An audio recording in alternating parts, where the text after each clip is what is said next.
día 20 son las elecciones generales en este país.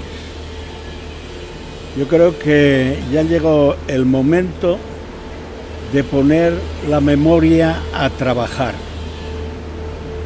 Llega el momento también de decidir de qué lado estamos.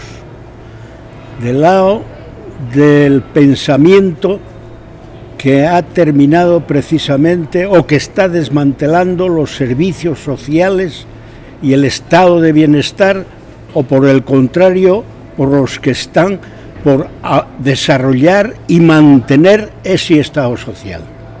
Esta organización presenta un cabeza de lista, una persona de izquierda combativo y que dentro de ese grupo político que pretende lograr tiene que estar precisamente Manolo Orbiz para representar los intereses de los asturianos.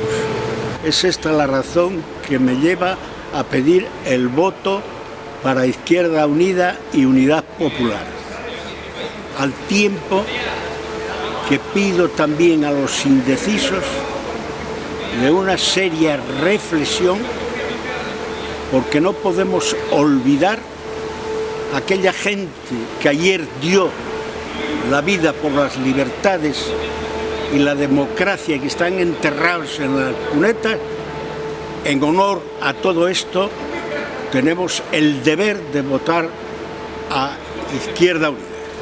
No, ahora digo yo pido el voto porque este me dijo que me daba 50 euros.